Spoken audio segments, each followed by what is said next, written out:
Hello and welcome. I'm Chris Scott, the founder of Ambaric. Now, if you're anything like me, when you take a look at your LinkedIn feed, you're probably met with this fire hose of AI. So new models, new capabilities, excitement, fear, and an absolute shit ton of hype. But then you go back to doing your job, and by and large, it feels pretty much the same. So is humanity cooked? Or do we just have some nice new tools, but otherwise it's business as usual? That's the question that we set out to answer on this podcast, Human in the Loop. In each episode, we're going to be talking to somebody from the business community to find out how they're using AI in the real world. What works, what doesn't, where the banana skins are. Hopefully, we'll be able to cut through some of the hype and maybe learn a few tips and tricks along the way.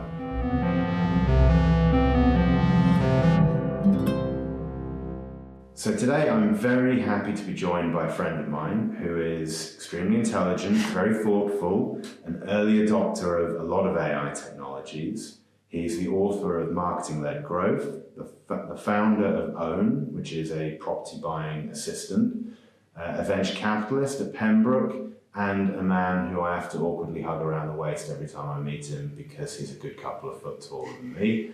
Welcome to the podcast, Felix Danczak. Thank you for having me. Please, can you just say hi and give the audience maybe a couple of things they should know about you? Of course, yes. Apart from the fact that, yes, I am very tall and can reach high shelves. My name is Felix. I've been in and around artificial intelligence totally by accident for almost a decade now.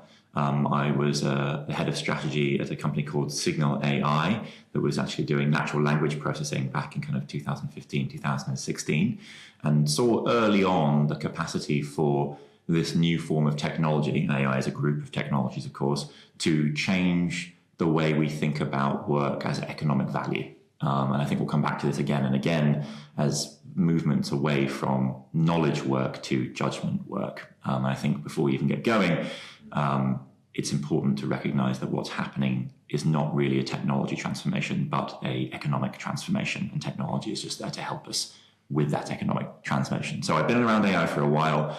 We then worked together at a company called Zephyr that was one of the world's first dynamic paywall companies, thinking about reinforcement learning, another kind of AI.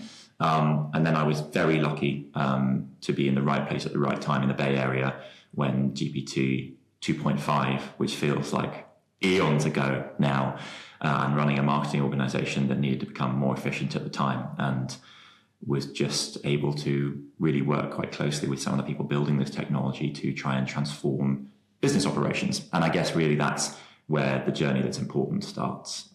If we're going through this huge transformation, is that I've spent now almost 3 years thinking and actually operating at the edge of what AI can do for a ordinary person trying to do an actual job. I don't mean an AI technologist in a lab somewhere or someone trying to sell you a 17-agent plan on LinkedIn, which I can't bear. But how is a marketer going to make their life easier? How is someone in the finance department going to do more work or work less? How is a lawyer going to change the way they operate? Because if we can't do that, then this just becomes another gimmick. It has to change workflows, and it has to change what work means to be truly transformational. Okay, wonderful. So I can tell we're going to go deep on some of this. Probably. One thing that you mentioned off the bat that I'd like to touch on is judgment versus knowledge work. Sure. To get to the present, you have to go through the past. So bear with me. Okay. This particular analogy, I don't think is particularly original, but the Industrial Revolution was a big piece of change, economically, socially, technologically. But it all started 1709, the invention of the seed drill, when suddenly the unit of economic human labor was no longer manual. It wasn't how many people did you need in a field manually putting seeds in the ground, because you had a machine that could now, one human could do the work of maybe 100 humans. And so you have to change what the economic unit of value around a human is. And in the agrarian economy, so before the Industrial Revolution, the key asset was land. How much land did you have? That's what determined whether you were rich or poor, right? And almost, not overnight. I mean, the Industrial Revolution took maybe 300 years, depending on quite how you countenance it. We went from a manual labor economy to a knowledge economy, because if humans aren't going to spend all their time in fields, then they have to be doing something else. And it became slowly about thinking. We moved, and we moved into cities, and we became, rather than a generation of farmers, we became a generation of clerks, managing machines. Right. So we outsourced labour, and now we're going to outsource thinking. Right. But we became thinking machines, right? And that became the economic unit of human labour. And a lot of the Industrial Revolution, a lot of the tools we use today, I'm sure everyone knows the phrase, oh, it's just a faster typewriter. That was about speeding up your thinking, right? And that's arguably all a laptop is just a better, faster typewriter, right? But it's a linear, for my money, it's a linear improvement. Email is just a faster letter. Now it's a much faster letter. We can do a lot more economic activity, but fundamentally you're not changing how you're interacting the workflow. I'm going to write something down. I'm going to send it to you. I'm going to think it. You're going to read it, and then you're going to think it. It is a way to transfer knowledge from me to you, right? And I think what we have to recognize is that we are standing on the precipice of the next, to my mind, major revolution. Where we go from knowledge work to judgment work. And there are questions around that. We should get into that too. What do I mean by judgment? Judgment is applying your context, everything you know, all the data you have, your relational context with other people, your institutional context about the place that you work, your cultural context, which sometimes people call taste, and determining whether or not how to apply that knowledge is more important. Because knowledge work, which used to be very valuable, an army of lawyers, accountants, consultants, well paid, well trained, that knowledge work is now free. Because what is knowledge work? It is the agglomeration and creation of data and synthesized into a new format. Right? Think about it very simply. We just had the tax here in the UK, the same in the US. It is taking all of your data around your finances and synthesizing them into a form that can then be determined how much tax you pay. And an accountant was a thinking machine who did that for you. Right. And we got faster and better at it, but that's the fundamental flow. Nothing changed there. That's knowledge work. Judgment work is applying the context, which is what a senior accountant might do, to know that actually Chris is secretly living in Antigua and wants to push his money through some kind of tax wash system. And what's the most efficient way, and that's what accountants do, what is the most tax efficient way in your context to minimize the tax that you pay or whatever it is you want to achieve. The good lawyers do the same. The role of a senior lawyer is to understand what it is you care about to make sure the contract reflects that, not just that the I's are dotted and the T's are crossed. So to make sure that that's clear, you're saying that the more junior roles, the more rudimentary part of these practices is accruing and marshalling knowledge. Yes. And the more senior bits are actually applying judgment. Context. It's applying context. It's not an algorithm. My equation is knowledge plus context equals judgment. Okay. Right? Got it. Yeah, you have your knowledge work and it's been done, you have all this information, you apply your specific context to it, therefore you're able to make good judgment. And the better quality your knowledge and the better quality your context, the better quality your judgment will be. Right? We haven't even talked about AI yet. Well, so, okay. I think that's important. Yeah, it is important. Let me give you a question. A couple of things that spring to mind. But first is, so I feel like I am increasingly seeing influencers, maybe particularly in the coding space, but more generally, who are saying that the mistake that one is making with AI is thinking too much about the prompt and prompt engineering. So if you roll back a couple of years, there was this whole little kind of cottage industry around prompt engineering. Yes. I thought that would be a job. I mean, some people thought that would be a job. Obviously, that was nonsense. But the prompt engineer was a thing, right? But now a lot of people are saying, actually, the AI is smarter than you, or at least this is what they're doing to generate some kind of views on social. The AI is smarter than you. Stop trying to think about even how to do this. Just tell it your output that you want, the outcome that you're trying to achieve, and let the AI do everything else. So really, they are saying take the judgment out. Now, I am quite sceptical about that position, and it feels contrary to your judgment. How do you? Well, I don't think they are saying taking judgment out, but I think they're right. Some might be, right. A bit of, and those people are usually selling you something. yes. So not to be trusted. But I actually think the instinct is right. And I want to make this useful for everyone listening. Thinking about, and I come from an operational background, what is a business process? You take your inputs, that might be data, your CRM data, your revenue data, whatever it is. Could be the weather, for all I know, and we'll do a worked example in a minute. You do something to that, you have a process workflow. Then you have an output, which is usually an artifact of some kind. It's an Excel document, it's a tax form, it's a contract. There's some specific artifact. And then crucially, there's an outcome, which is the change that you want to happen as a result. Yeah. The contract itself is just a meaningless artifact. But the outcome is, you can't sue me for something I did bad. Yeah, right? Product managers for decades have had the adage, outcome over output. Right. This has always been important.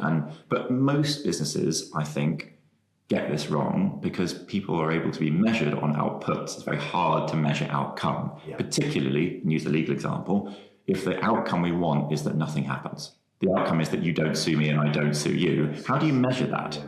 Right? But you can measure how many contracts did you write.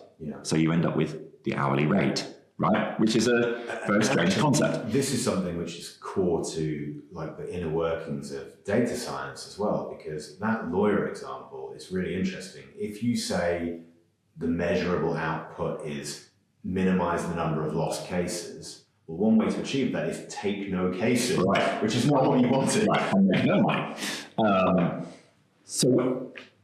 What we've always done this, we've always had this process, but often we get stuck at the output because that's what's measurable, and that's what, and humans also want purpose, and I think that's fine. And we go, we've all been there. We've gone home at the end of a long day, and we're like, I did so much work today. I got 3 presentations out the door, and I did this, and I did that, and that work is beginning to disappear, or at least that's the easy bit. You can plug into Gamma. That's certainly one of the tools I use. You can write a presentation in 30 seconds if you want to. That knowledge work is done. Yeah. The context is the harder bit. Yeah. Because now the presentation, how does it relate to the people I'm presenting it to? Yeah. Will the person reading it, who I know has really bad ADHD, so there's no point putting more than 1 sentence per page on it because he just won't read it. That's something I know that Gamma can't know, doesn't know. And nor does my Claude instance, unless I tell it. Right? Yeah. And that's why I think that context is really important. And actually, that context we should treat as an input to any workflow. And so to go back to your question around these people who are, often snake oil salesmen, but I think there is a core of truth there, which is you start with all the inputs that you have. So to give a worked example, I've been working with I won't name them, but a fashion kind of startup. Quite successful. They're growing very quickly. And they have a few stores, but they're growing really quickly. They do everything on Excel spreadsheets. And they have a small team who every week they have to work out how many things were sold in the stores and then what do they take from the warehouse and send to the stores to make sure that the stores don't run out of stock. Right. And every week that changes because from everything from the footfall is different. Easter weekend means that we're more people in store. So actually it's sunny. So we didn't sell gloves, but we did sell T-shirts. It rained weirdly. This April is a horrible April, so we're not selling the summer stock yet. Yeah. Right? And that's all context. Yeah. But actually, those are inputs, right? And they go, you can't go, well, we sold 2 last week, so send 2 more, because last week was sunny and this week's cloudy, so sending more gloves won't mean anything. You also go to your data science problem. If you just go back 3 a year, you go, well, they only had 1 store 3 years ago, so that data is, and they only had 5 products, and now they've got 1,000 products. So you can't go back and you can't see that temporality. So they have all these inputs. I went into a room with that merchandising team and we said, okay, what are the inputs you have? What inputs are you putting in from your brain? And they weren't consciously going, well, the weather's bad. But when you ask them about it, they go, well, we check the weather forecast, obviously. Who wouldn't? Right? But they've never thought about that as an input. So we listed out all those inputs. And then I went, right, ignore the output, which happened to be an Excel spreadsheet. What's the outcome? And they said, well, what we want is less overstocking. And we always want to sell a product if someone wants to buy it. This is a quite common concept of the always never approach. You always want to sell something. and you never want to be overstocked. Because if you're overstocked, that storeroom at the back, it costs on average somewhere between £5 and £10 per item net cost of business by having a piece of stock in a stockroom somewhere, because you can't then put something else in there, or you have to send it back to a warehouse, and that costs a lot of money, right? If you think you've got 1,000 pieces of stock, that suddenly adds up very fast. So that's the outcome. But instead of going, right, let's build a calculator to take all these inputs and generators in Excel, let's change the output. We went, okay, this is the outcome we want. These are the inputs we have. And then we sat down with Claude, and we'll come to it a bit in a minute, but I believe Claude is a very powerful tool for many reasons, but one of them is it's very usable by non-technical individuals, and is a good feeder for understanding how the more technical tools work if you want to, although increasingly you don't need them. We went, okay, Claude, given this is what we want to achieve, this is the outcome we want, these are the inputs that we have, don't build anything yet. One of the crucial things you have to tell Claude, otherwise it always wants to do something immediately. Planning mode. Put it in planning mode and go, how would you, using these inputs, create an outcome that looks like this? And actually we ended up generating something that looked quite different to what they had. Now they had some constraints because they still ultimately needed a document that they could send to the warehouse, which had to fit the warehouse's requirements. But I do think there is something about going, it's not ignoring judgment, but it is about going, is there maybe a different way of doing this? Given it's the unknown unknowns. Well, right? Actually, I would maybe, playing devil's advocate here, I would go a little bit further and say those influences would suggest that by you giving the inputs that you already knew about, that's already biased the AI. Right. Actually, maybe it would have been better to say almost nothing. Like, we run a clothes shop, we have 5 stores, we want to keep our stock levels balanced, go and look at all the information that's out on the open web and tell us the right way to do that, and we can tell you if we can provide that information. Maybe, and I think, but that is where I think prompt engineering, good quality prompting, or good use of the AI, however you want to describe it, is still really important. Because actually when we did that process, we gave it the inputs and said, and any other inputs that you think might be useful, right? But I do think you have to give it some context. Otherwise, I always say, LLMs are like at the moment, an incredibly smart grad student, but with the mind of a 5-year-old. Right. It just doesn't know what it doesn't know. It's got no real context. It's trying to remember everything. So you do have to give it the space. Because even if you say a fashion brand, how many different kinds of fashion brand are you? Are you a fashion brand that sells for £100 per item or £5 an item? Do you sell direct to consumer? Do you have a store? Do you sell sports stuff, or do you sell haute couture? And because those things have different return rates. Your black hoodie.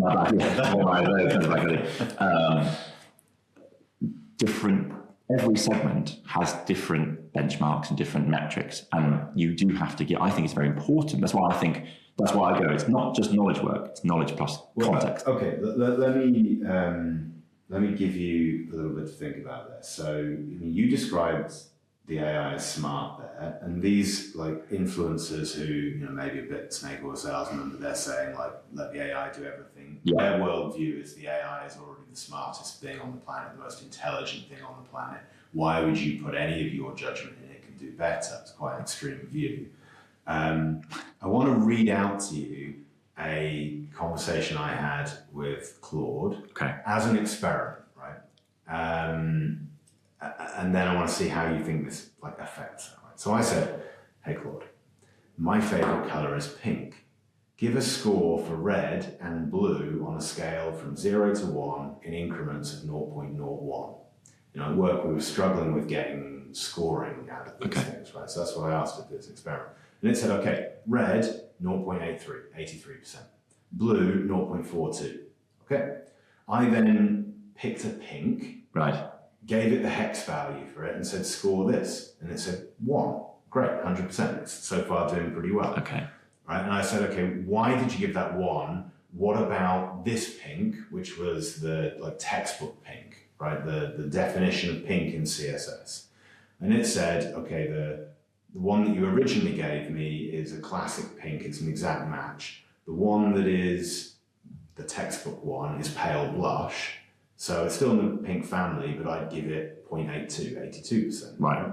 So I said, okay, but you scored red higher. I was about to say, red is more than that. Well, I said, so red is more pink than FFD0D0. Right. And it said, okay, good catch. No, that's inconsistent. They always loves a good catch. Should have a higher score than red, 0.83. So I've revised the pink score to 0.88. I said, well, what if you got red wrong? And it said, fair challenge.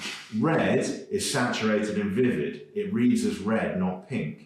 Pink needs lightness, whiteness mixed in. I've revised red down to 0.45. I said, okay, so what about the blue now? Because previously it had given blue basically. Right.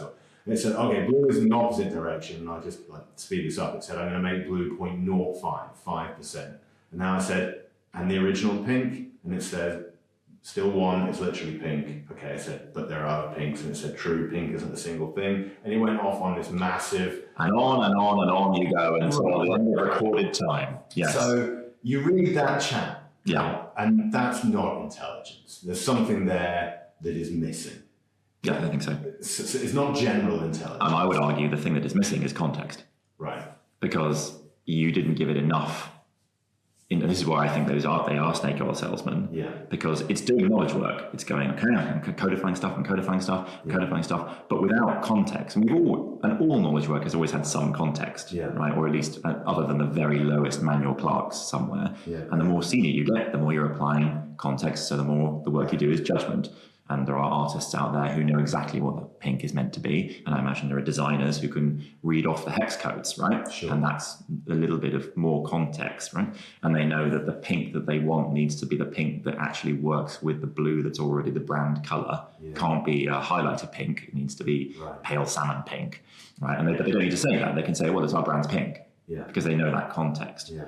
And I would argue, and I think you're right that there is something missing there, but it's the more context you've given it, which is, I want to think about this. These are how you ask it such a broad question. Yeah. And I think that's the risk that these people online are giving, which is just ask a broad question, but then you'll get, it's basically garbage in, garbage out. Well, it remains the same. I think the real challenge is you don't know when it is garbage out. Because here's the thing. Unless you're already an expert. Unless you're already an expert. These models do have a lot of context baked into their inner workings, their transformers and their neural networks. About all kinds of things, but apparently not everything.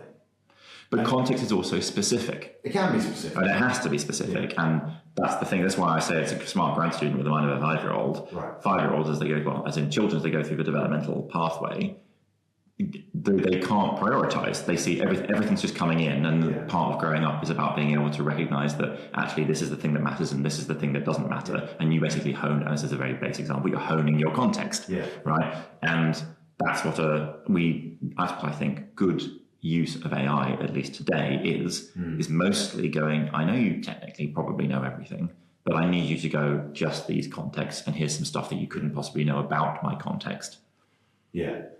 I mean, in that case, I think the reason a human would have done a better, more kind of sane job of answering that conversation doesn't need to be any specific context like brand color palettes. It's just that they have an innate kind of built-in understanding of the spectrum of colors. Yep. And one of the things I think is difficult to wrap our heads around is what stuff do these LLMs have as an innate understanding? Because they do have some things, clearly don't have everything. But large language models, and I think the key is the word language, right? They are using language to imagine things. It's like you basically asked a blind man to tell you the distinction between colours, and they've heard if you read that down, they've been told that red is a vivid colour, but they actually can't see it, and that's no crime, but they can't.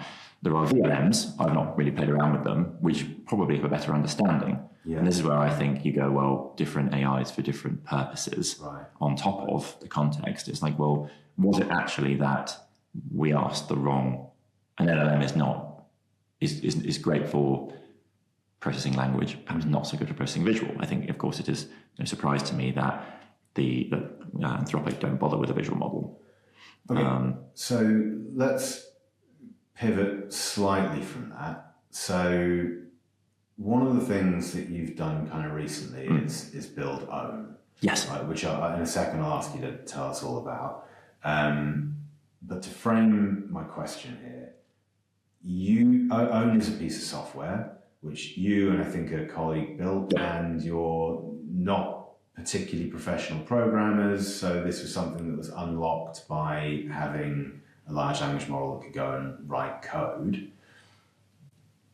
I think everybody kind of knows that these AIs are actually great at writing code, and they're pretty reliable at doing it. But we've just identified that there could be things in the model where it doesn't know the context, where it jumps to a conclusion, where it doesn't get the right validation, and there could be kind of hidden issues in there. Yes.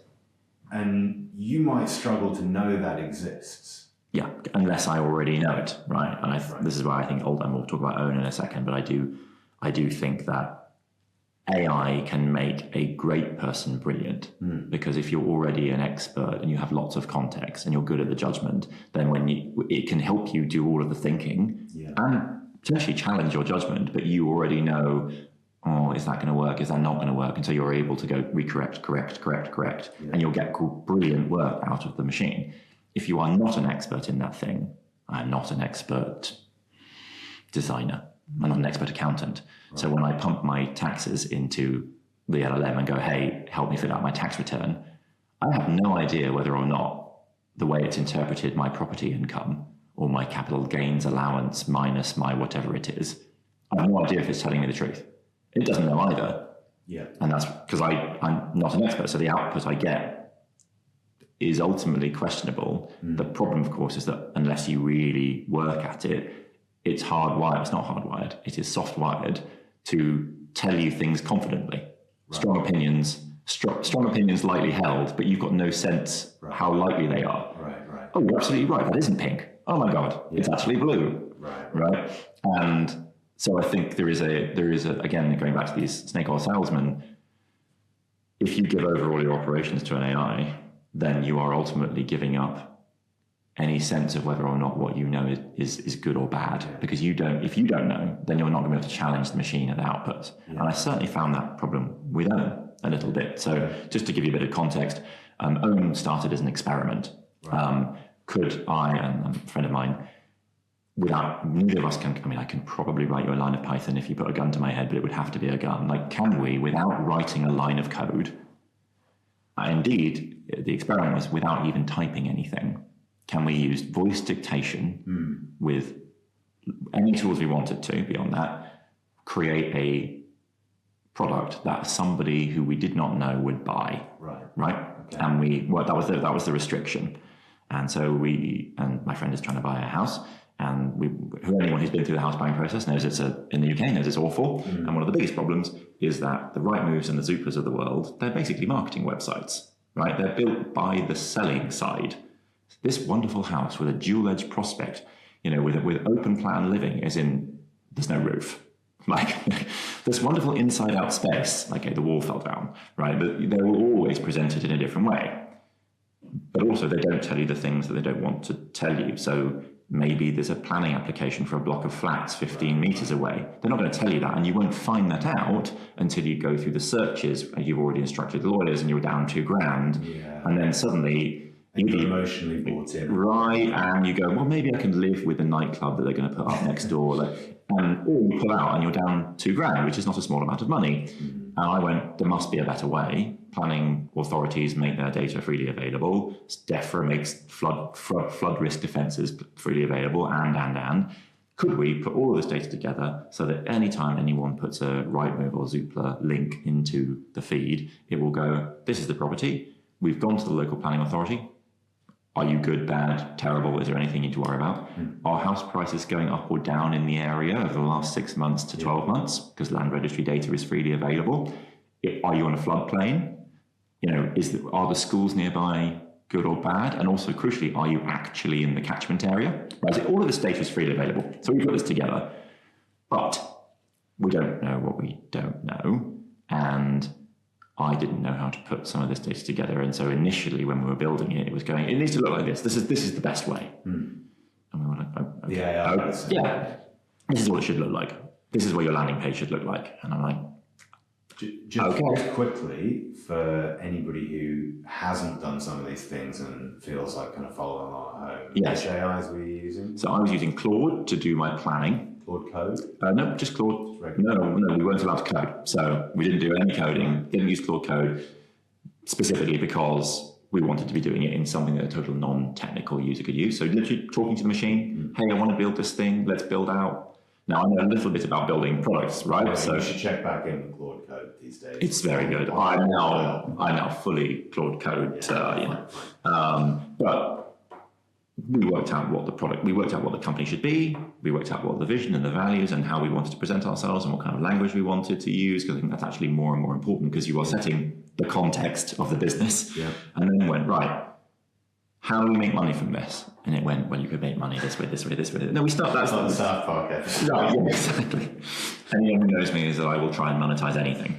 And you do this. And we went, okay, do it this way. We asked Claude to put the prompts together, and then we opened a tool called Lovable, which most of your listeners I'm sure will be familiar with. It's a vibe coding tool that allows you to build these things. You could do it inside Claude, but we wanted something that was a bit more visual and a bit more manageable, because we wanted to build user stores, and Lovable was better for that kind of thing. And then we copied and pasted everything from Claude into Lovable. We didn't write anything in Lovable either. We did sometimes dictate, but that was the experiment, right? And we were forcing ourselves through these hoops. Yeah. And I think we did the math. I think it was 14 hours worth of work. I think it was about 112, maybe 115 pounds worth of Lovable credits. Right. So, not a lot over that period. You wouldn't get many development hours from a human for that. I don't believe so. And we have a working tool that anyone who's listening can go ownyourhome.app. I'm not pitching it, but you can go on, you can get 5 free tries, then you'll be asked to pay. There are different ways to pay. Right. It's all plugged into Stripe. There's a back end. You'll get automated responses. And indeed, I can now spin up landing pages by typing in Claude, and then it automatically spits out somewhere else. And anyone who's listened to this, who's worked in marketing over the years, has known spinning up a landing page and putting it live can take significant time. It takes me 15 seconds. And not now. The question is, are they good landing pages? Yeah. I think they are, because I know a little bit about marketing, but someone who doesn't might not know whether they're good or bad. And if you're looking for content that the LLMs, like foundation training, has seen a lot of examples. Landing pages are going to be out there. It's probably doing a pretty good job. Yes, exactly. I completely agree. So as long as you have a sense of, unfortunately, I come back to this, as long as you have good context, then the AI will generate amazing results. Right. And this is why I believe, and I've written extensively about this, and this is going to sound like a pretty big sentence, but context is the new asset class in the AI age. Okay, interesting. Because what's interesting about context is you can encode it.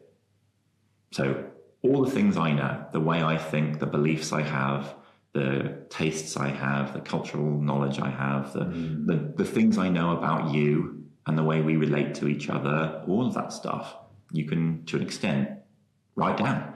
Right. In a markdown file, if you want to. You don't have to write it yourself. You can ask Claude to take it. I pointed Claude at my Gmail and went, go through my entire Gmail, all 11 trillion emails. I actually said, only go back 12 months because life's a bit short. Pull out all the people I've ever spoken to who emailed me, and then I email back because I don't want everybody. Pull out every organization, pull out every project, pull out everything, and create a knowledge graph. A knowledge graph for me. But more than that, create the context files so that I actually have the data on each one, connect them all up. And now I have them all as files. Files are small. So I'm about, my guess is 10% of the way through this. Yeah. But now I have what is essentially a library of all the things Felix thinks, knows, all the rest of it, all that's interconnected. And now when I go into my Claude, it's not just doing the knowledge, but it has immediate access to my context.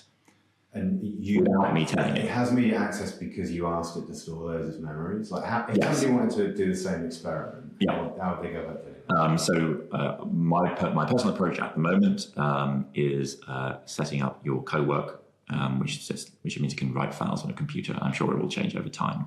And typically in your co-work folder, you'll have about me, your Claude.md, and I just have a folder called context. And I wrote my own prompt, which is a skill builder for building context. And I built a taxonomy. So I have a folder for beliefs and a folder for people and a folder for projects and a folder for entities, a couple of others. And whenever I've now in my Claude MD file, which is the file for those of you who don't know at home, the file that Claude will always read before it does anything at all. It says, hey, every time you read this, make sure that if you see a new person, create a context file. If you see an entity, see if there is a context file. If there isn't, create one. If there is, load that context file so now you know who this person or this entity is. So it pulls dynamically. And because each context file is interlinked with all the other files that relate to it, it pulls up Chris Scott. And then goes and looks for... And then it goes, Chris Scott is the CEO of Ambaric. Pull in the Ambaric one. Right. And so it can then pull in all the contexts that it needs. So when you send me a compelling and believable email, there's a very good chance you didn't write it. I do not write my emails anymore. I sometimes openly admit that. But this is something I talk about. Maybe this is more interesting for the people listening and trying to do this inside their organizations. The biggest shift that is necessary. This is just change management. This is why it's not technology change. It's change management in the way we work. That's why I started with, this is not knowledge, this is judgment. Like, it's about that mental shift.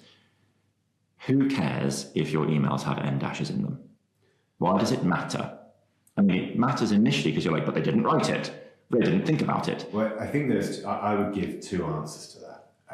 One is a short-term one, which is maybe not a good answer, which is people might judge. Whether rightly or wrongly, people might see N dashes and judge that. And so mostly actually I handwrite things like emails still, but if I were to use an AI, I have in a memory, don't use M dashes, use a hyphen instead. Right.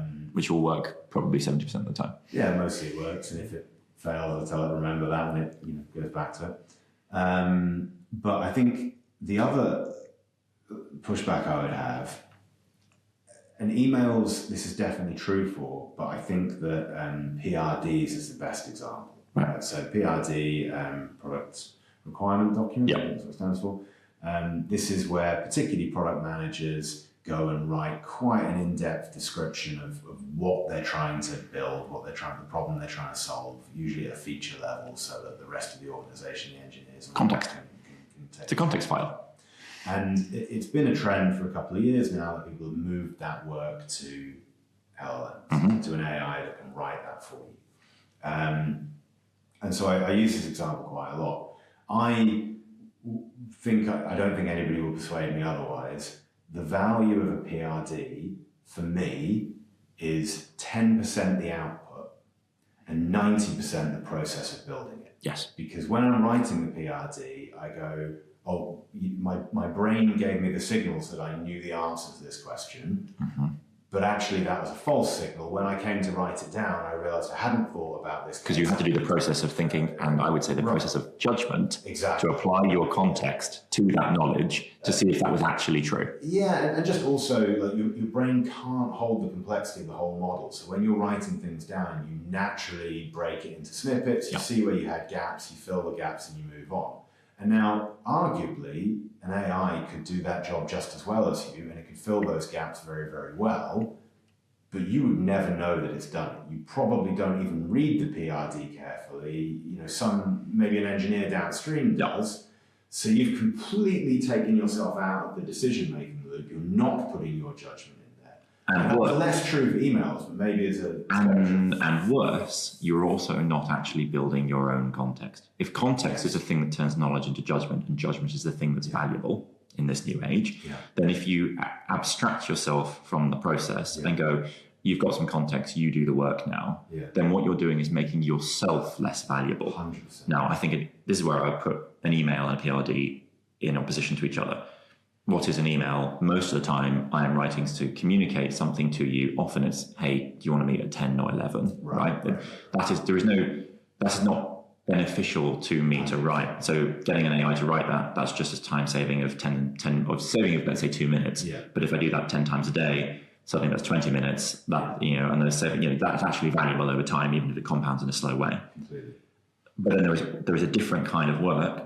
And I think this is something I try and work, I tell to a lot of the people I work with and a lot of the founders and systems I engage with, going, when there is work which is judgment heavy, use an AI as a collaborator. I think AIs are phenomenal collaborators. Write a PRD by going, what do you think about this? What about this? What about this? I think this will challenge me here. Really powerful. But you should still be in the loop. And sometimes we talk about humans in the loop as like a break to stop the AI doing something bad. And there is a value there. Yeah. But I also think humans need to be in the loop at the sharp, pointy end of judgment work. Otherwise, you yourself are becoming hazier and hazier on what the work is, and you are becoming less valuable. Now you can argue, do you care? But I think if you want to continue to, I think if you want to be employed in the long term, if you want to be relevant, then you are going to need to retain your own context. So, as a Claude Power user, are there techniques you can use so that if your Claude agent is going and doing that writing of the PRD, it can decide when it's making a judgment call and actually have that break and say, oh, I want to bring the human in to get some feedback. So I have that system built in. I mean, the Claude has various different places you can put in instructions. So you could put it in a Claude MD file to say, hey, or you could put it in your custom instructions. I mean, other methods are available. The way I've thought about it is because I've been building out my knowledge graph of all my context files, I've said, if 2 or 3 things are true, then you need to come and check in with me. Have you used, at the moment, and hey, this is a work in progress, are you using more than 7 context files? Okay. Right, that's one. Are you having to synthesize, are you creating a new, are you finding yourself wanting to create a new context file? Is there something missing? Can't create a context file without me. Right. Okay. Right, so it can't, I mean, it can, if it's like, I'm missing, I need to create, I'm having to, right. If it's having to synthesize new knowledge, I want to be in on that.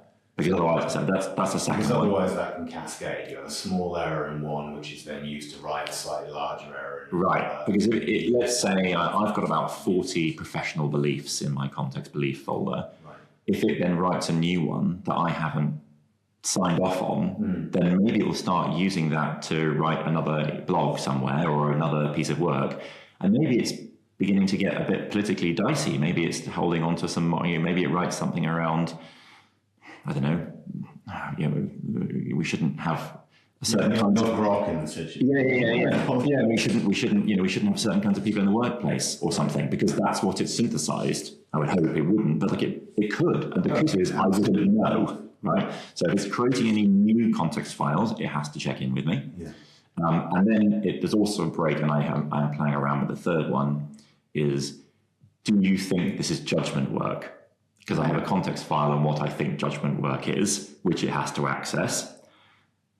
And I'm evolving all the time what I think judgment work is. And if it thinks that judgment work is being done, it is instructed to come back to me and ask whether or not it wants me involved. Okay. And sometimes I say yes, sometimes I say no. Now, I don't pretend that model is perfect, but I am trying to build in a systemic break. That means that it never creates context on its own, because that's really scary. But there is a level at which it can do some low-level judgment work, because the blurring from knowledge to judgment, it is a spectrum. And somewhere on that spectrum, I'm okay with it. Because there is judgment. If I write you an email, there is a low-level judgment on, well, I know Chris, so I can write casually. I don't know the CEO of company X, so I should probably write formally. Yeah. Right? Or they're a client, so I want to be a bit more polite or something, I don't know. So there is a low-level judgment work going on, but I'm happy to let it do that. It's accessed a judgment file on you, and it knows what to do. Planning to come on this podcast and going, what do I want to talk about, and how could I be useful? Well, there's no point having a machine do that, because I'm the one that has to do it. Right. So I have to do it I did do it with the machine. I don't make no bones about it. Of course, I went, how can we talk about this? And what do we think? Yeah. But I definitely then wrote in my notes. You would have used Google. You wouldn't have gone on a podcast without Googling some topics first. Right, exactly. Well, also, I wouldn't have gone, Google, go and automatically search all the topics to the podcast. And then read them out verbatim. And then I'll read them out verbatim. And then I won't even bother reading it. Right? You have to have gone, okay, you have to imbibe that knowledge, that context. Of course. Otherwise, what's the point? So I think that there are breaks that we need for that. Okay. I want to cover one more thing, sure, if we have time. Take 5 minutes or so. You wrote a book, and maybe around a year ago, Marketing-Led Growth, which is of course about AI, but I'm almost certain, correct me if I'm wrong, you also authored with the help of AI. Yeah, and I'm open about that. Yeah. So that was a year ago. Can you give us a brief idea of how you did that, what the process was like, what worked and what didn't, and then this stuff moves very, very quickly, how you think that might have changed in the last 12 months if you were to do it again? Yeah. So market-led growth, or a new operating system for business in the age of AI, was the result of me coming back from Silicon Valley and having lunches with people and meetings with people and being shocked that no one really was thinking about what this new economic and social change as a result of this new technology was going to do to businesses, right? You don't need these hierarchies. We don't need as many people doing the same jobs because the knowledge work is being automated, but we need people who can do good judgment work instead. And what does that really mean? And what does that mean for hierarchy? Like, what does a leader do? Like, what's their purpose now, right? What does that mean for financial investments? How do you get funded? Like, what does it mean for VC? What does it mean for PE? What does it mean for all sorts of things? I finished it about a year ago today, actually, and I think one of my last predictions in there was that within a year we will see the world's first one-person billion-dollar company. And Medvi appeared 3 weeks ago, and I feel great about that. But I wrote it, at least initially, and wrote a careful word. My mother was having some health issues at the time. She's absolutely fine, but I was driving to and from their house a lot, about an hour in the car, and I would put ChatGPT 4.0, which now feels old, on hands-free. And I would just talk to it for as long as I could be bothered to talk to it, sometimes all the way there, sometimes for 15, 20 minutes. And it would just keep all that. And it didn't keep all of it perfectly because 4.0 had a smaller context window, and some of it I kept. But what it did do was allow me to do something that's kind of fallen out of fashion, and it's the Socratic method, right? You argue by talking, you work out what you think by talking to somebody else. And a lot of the industrial education system, until you get out to university, has told us that that's not what you do anymore. You learn by rote, and that's knowledge and great. And all of the best universities are like, no, you get small groups of people together and you talk about it until you synthesize what you both agree, you disagree, right? And that's what I think AI is still incredibly good at, is allowing you to follow through on the Socratic method, but just on your own. So I developed my thinking initially by talking to the machine and then sitting down with it, reading through what I talked through, or listening to it with a dictation with an 11 Labs tool, and then structuring it chapter by chapter. So you structured it? With the help of the machine. I went, these are all the thoughts I have now. I think we've talked about these things. How could we initially think about structuring this? I think it needs to look like this, like this, like this. And it went, yeah, okay, but what if we did it this way around? And I went, and sometimes I went, that's actually better. Yeah. And sometimes I went, no, because we can't really talk about how you finance companies until you've talked about how you run a company, because it doesn't make sense that way around, or doesn't make sense to me. So it very much was a conversation. And then I went, okay, this chapter is going to cover these topics. I would give it that outcome. And usually what I do is switch from one conversation into another conversation. So I had one project that was good at helping me think, one project that was good at helping me structure, one project that was helping me good at doing the writing. And so you'd follow this flow chapter by chapter by chapter. And I would say I ended up doing probably 30% of the, maybe 30% of the actual prose myself. Right. 70% of the prose was probably written, as in it was generated by the AI. However, I read every single line. There probably wasn't more than two sentences together where I didn't. I think that's the bare minimum if you're going to write a book. Right. You have to at least read every word. Right. Well, there are plenty. I know there are plenty of people out there who clearly haven't. There's a lot of books out there, and there probably weren't more than two sentences separately where I didn't go, no, got to change that, got to change that, got to change that. And I think I have. Actually looked at it before I came on this podcast. I have 127 drafts saved in my folder where I had edited, and then I was like, I need to keep this just in case I want to go back, Like, it wasn't a seamless process, and it still took me, I wasn't working on anything else at the time, about 8 weeks, working 6 hours, 7 hours a day to get where I wanted to go. Like, it was not a, write me a book, go. Right, it was not that kind of process. I think, like, just briefly going back to the snake oil salespeople, I think the big risk is for people who haven't got their hands dirty and actually tried building a project that is meaningful and large using AI. Yeah. These are phenomenal tools to do it, but you can definitely start to build the idea that this is a one-shot prompt and you can do something. Yeah, and it will tell you, I've done it. Yeah. Right, and if you don't have the context to know whether or not it's good or bad, then you have no way of knowing you if it's good or bad. put hundreds of hours into that book, Yes. or to own, or to, well, own maybe not quite so much, but you know, But it's only good. time goes into this. Right. But equally, own, now to be fair, I haven't put lots of money and time and effort, but afterwards it was a bit of an experiment, although you can all use it today. But it also wasn't a one shot. That took you several weeks, many hours. Yeah, it took us at least, I don't think 15, 16 hours. Yeah, but that's of actual, but over the course of 3 weeks, and I'm sure it was percolating into my brain in the background, and we made little updates and all the rest of it. And even then, it's not like you all know the name Own Your Home and are like, oh my God, it's the best app ever. Yeah. Right? It's still very small. It gets about 50, 60 visitors a day. Right. Probably most of those are bots.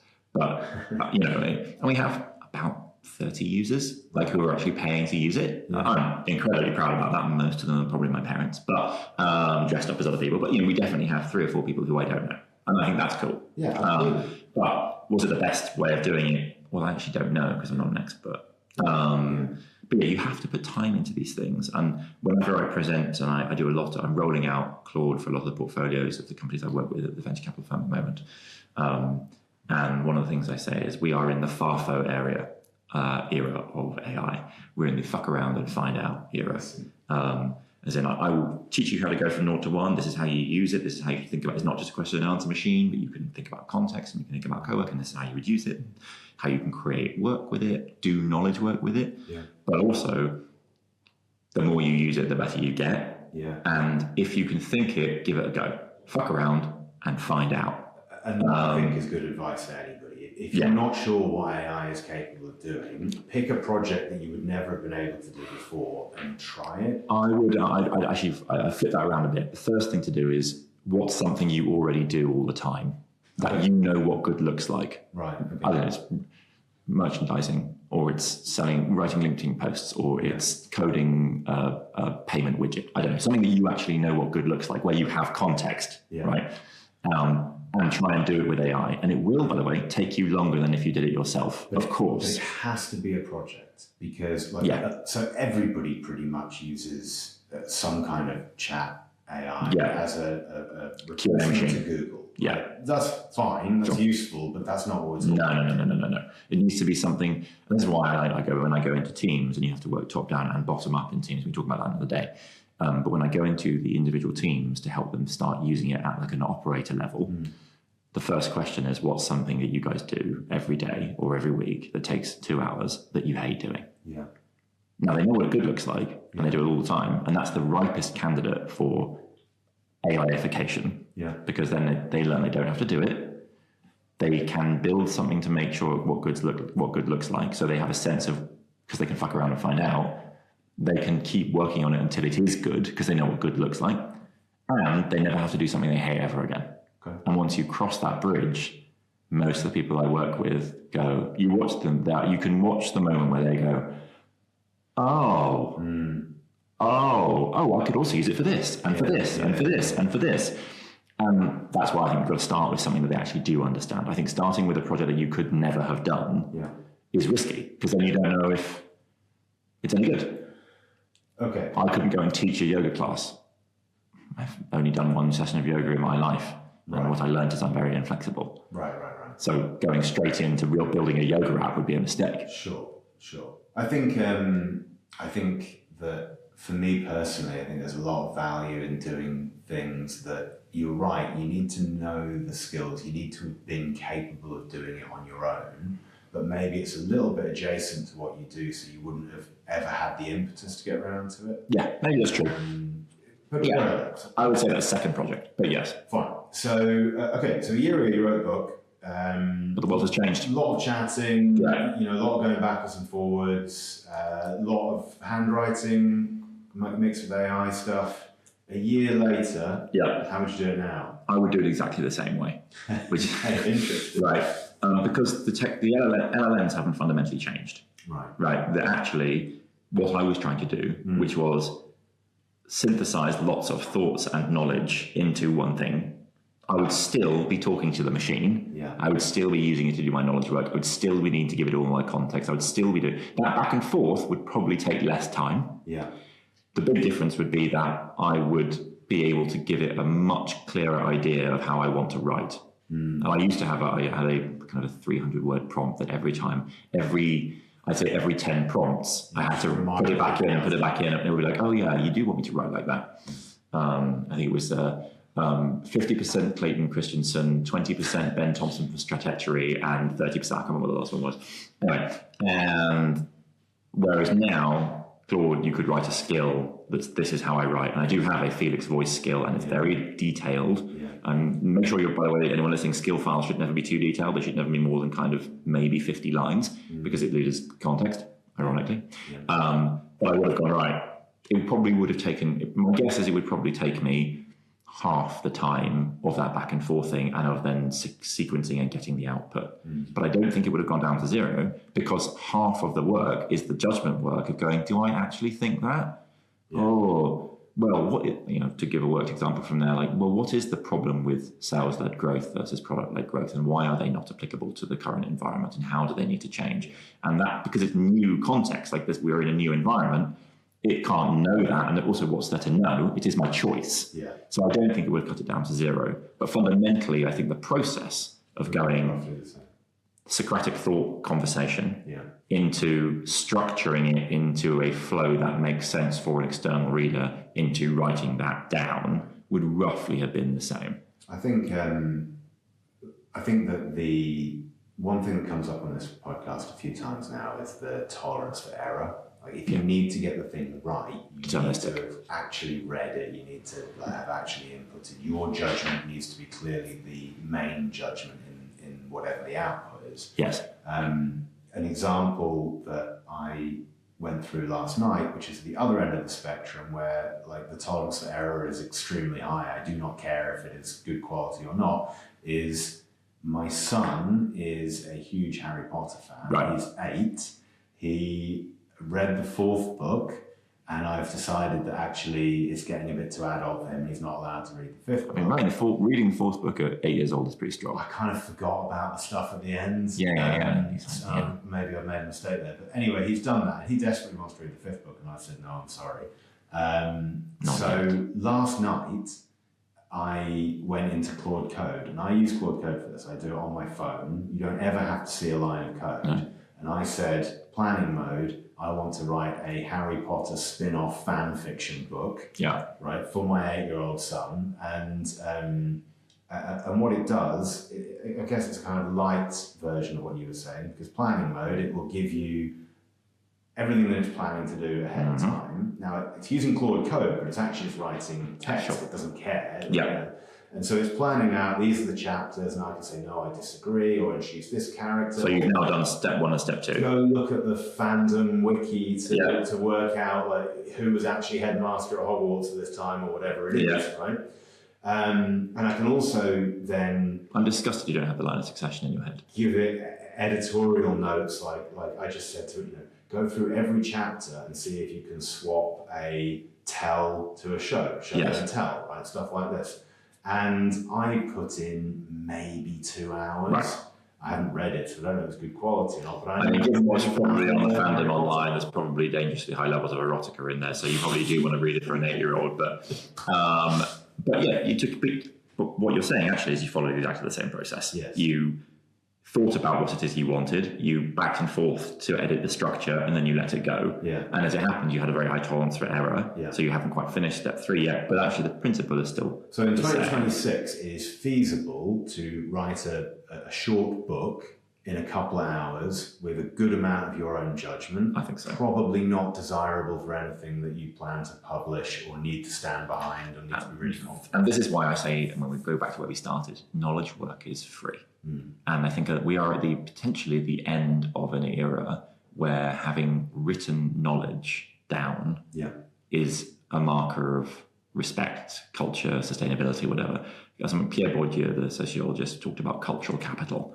You get a degree from a university, and that means you have cultural capital. Like, it's a marker to everyone else that you are a person of substance, right? You go to the opera, that's cultural capital. He was a snob. But writing a book right now, people still say to me, "Oh, you wrote a book, that's cool." Yeah. Because we all still think that writing a book, is there with a man with a quill and ink pen in a garret somewhere. And hey, I'm proud of the book I wrote, and I still think it's worthwhile reading. And it's a very good book, and I would recommend. Thank you very much.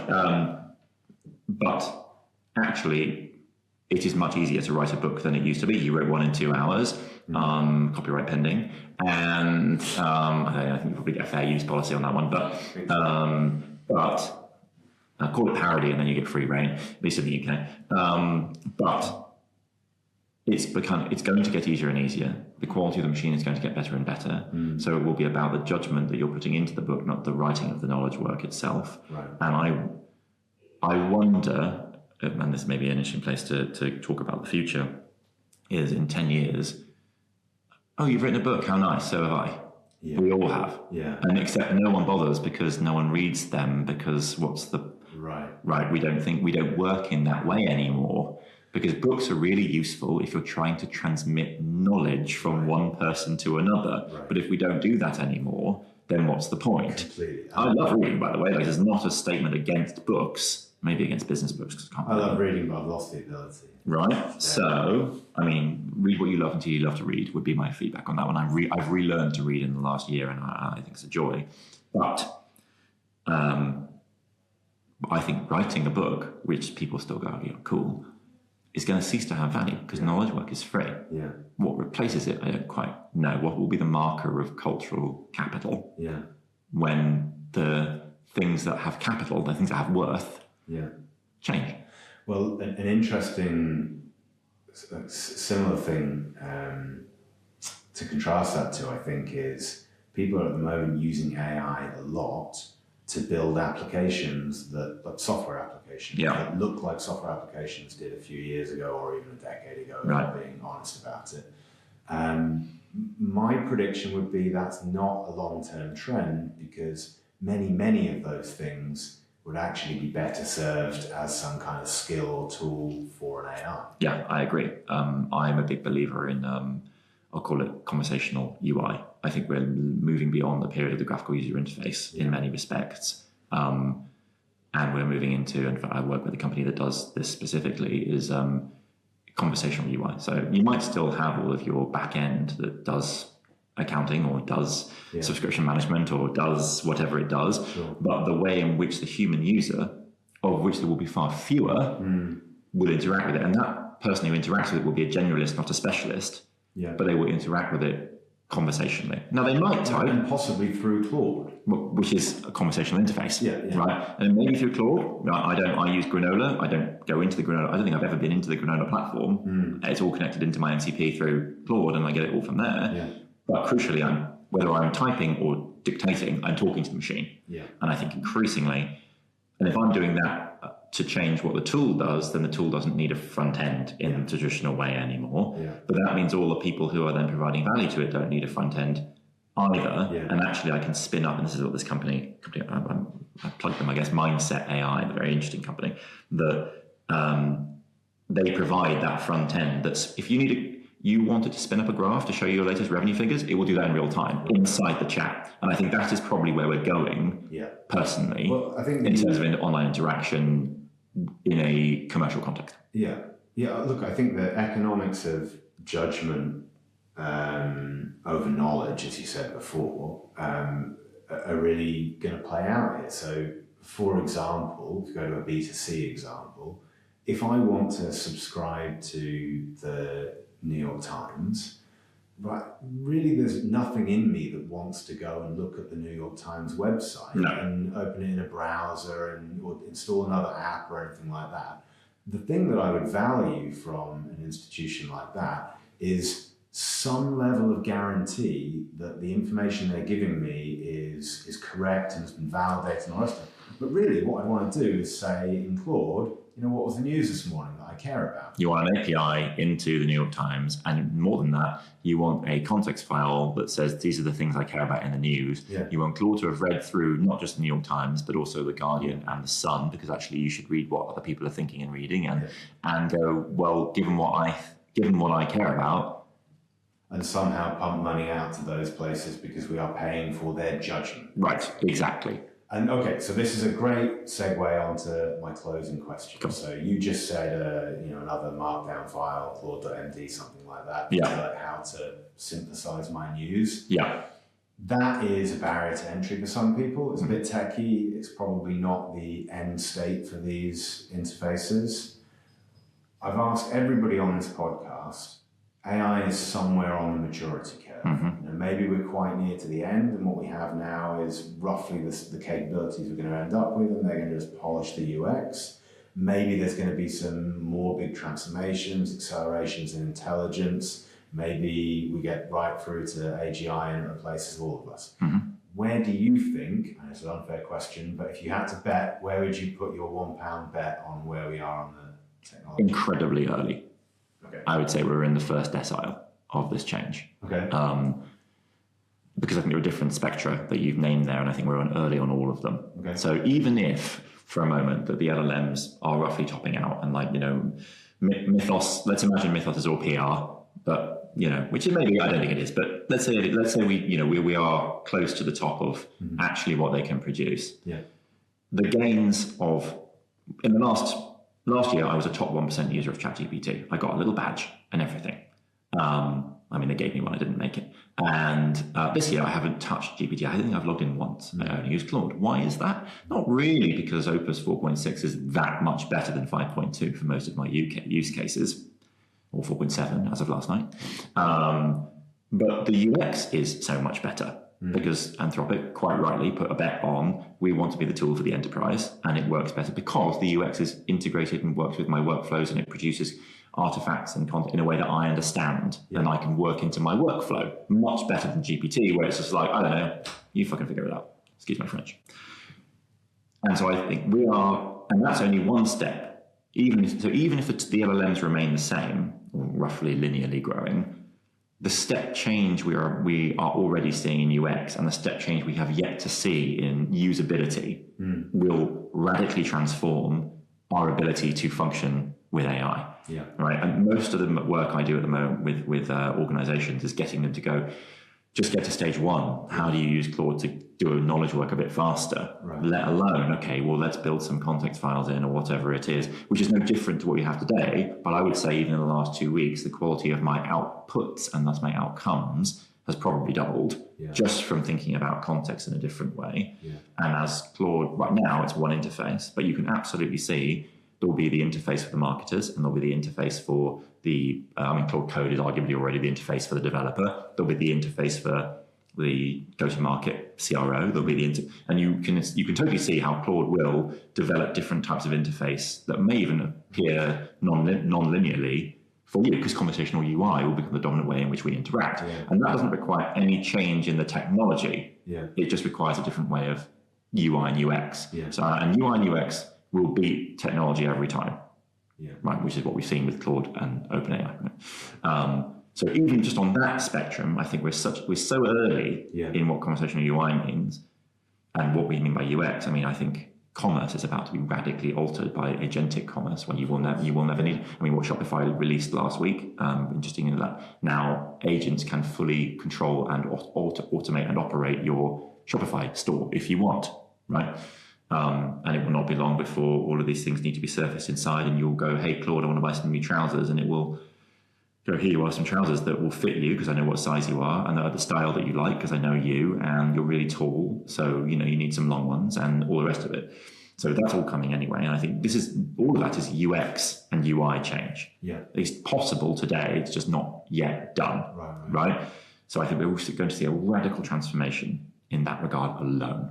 Okay. Add on top the other axis, which is, I think we are only scratching the surface of what, and I'm going to be cautious here, AI is capable of. Maybe not LLM technology, I don't know. I think models. Yeah, there are only certain, but there are other kinds of generative AI, different kinds of network, different kinds. I think there's probably something in this whole concept that might be more interesting. But there are VLMs. There are other ways of interacting with reinforcement. You add on reinforcement learning and all of that. That I think we aren't really putting these together yet. I don't think so. I think we are at the very, very early stages. Okay. I also think that we will reach, my personal view, and I'm sure someone who's an expert listening will be shaking their head in shame at me, but quantum computing, which is closer than it's ever been, although in theory that's always true every waking second, it's a meaningless sentence, but I think we'll achieve it over the course of somewhere in the next 10 years. And for me, quantum computing and AGI, now AGI is a big word, means different things, but probably happen simultaneously or almost coterminously. Because if you can build a quantum computer to operate at proper scale and that can think 1,000,000 times faster, well, then it will invent AGI. Or AGI will invent quantum computing. The two things I think will happen, whichever happens first, one will create the other. So, and then I think all bets are off. And I think there's a concept in science fiction called accession, which is a moment when a civilization reaches a point where something happens where the civilization is potentially extinguished or potentially changed beyond all comprehension. Nuclear weapons are arguably our first accessionary moment. And so far, we're on it. We're okay. But I do think that AGI is another moment where there will be a step change in what we all are. So you are genuinely, we're at the bottom of the maturity curve. I think we're at the top of the first, AGI will happen at some point. 10% of the way, I think. Okay, fine. And I don't know if that's a good thing. No, I think it is that's a different point. That's a different, yes. The other thing I will synthesize out of that, and tell me if this is correct or not, is right now, individuals, there is a competitive edge to be had by using AI better, by understanding markdown files and systems for code. I make a good living doing that. Right. But that is quite a short window on the scale of things. Yes. Because Anthropic and OpenAI and others will go and productize all of those competitive edges. A rising tide lifts all boats, yes. Okay. Probably end it there then, on that happy note. That's not that. I think I always say being scared and being excited are the same thing, but in one case you're cognizant of the risks, and in one case you are not. Right. And I think I am scared excited.